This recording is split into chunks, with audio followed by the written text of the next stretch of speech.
DK Shivakumar ವಿರುದ್ಧ ರಾಜಣ್ಣ ಅವರ ಮುನಿಸು ಮುಂದುವರಿತಾ ಇದೆ. ಅನಾರೋಗ್ಯದ ನೆಪವನ್ನ ಒಡ್ಡಿ ಡಿಸಿಎಂ ಸಭೆಗೆ ಕೆಎನ್ ರಾಜಣ್ಣ ಚಕ್ಕರ್ ಹಾಕಿದ್ದಾರೆ.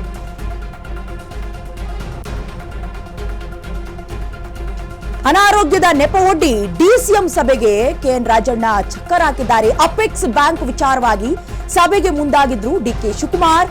ವಿಧಾನಸೌಧದ ರಾಜಣ್ಣ ಕೊಠಡಿಗೆ ಕೂಡ ಡಿಸಿಎಂ ಡಿಕೆ ಶಿವಕುಮಾರ್ ಬಂದಿದ್ರು.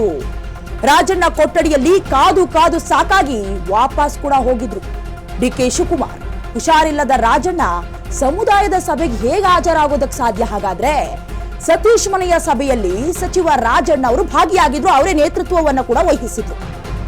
ಇನ್ನು ಡಿಕೆಶಿ ವಿರುದ್ಧ ಇನ್ನೂ ಕೂಡ ಕೋಪ ಇದೆ ಕೆಎನ್ ರಾಜಣ್ಣ ಅವರಿಗೆ ಅನ್ನೋದು ನಮಗೆ ಗೊತ್ತಾಗ್ತಾ ಇದೆ. ಯಾಕಂತ ಹೇಳಿದ್ರೆ ಅನಾರೋಗ್ಯದ ನೆಪವನ್ನ ಒಡ್ಡಿ ಕೆಎನ್ ರಾಜಣ್ಣ ಅವರು ಸಭೆಗೆ ಹಾಜರಾಗಿರ್ಲಿಲ್ಲ. ಆದ್ರೆ ದಲಿತ ಸಮುದಾಯದ ಸಭೆ ನಡೀತಾ ಇದೆಯಲ್ಲ, ಸಮುದಾಯದ ಸಮಸ್ಯೆಗಳನ್ನ ಬಗೆಹರಿಸೋದಾಗಿ ಸಭೆಯನ್ನ ನಡೆಸಿದ್ರಲ್ಲ, ಆ ಸಭೆಗೆ ಮಾತ್ರ ಹೋಗೋದಕ್ಕೆ ಹೇಗೆ ಸಾಧ್ಯ ಅಂದ್ರೆ ಡಿಸಿಎಂ ಡಿಕೆ ಶಿವಕುಮಾರ್ ಅವರ ವಿರುದ್ಧವಾಗಿ ಕೆಎನ್ ರಾಜಣ್ಣ ಅವರ ಕೋಪ ತಾಪಗಳು ತಣ್ಣಗಾಗಿಲ್ಲ.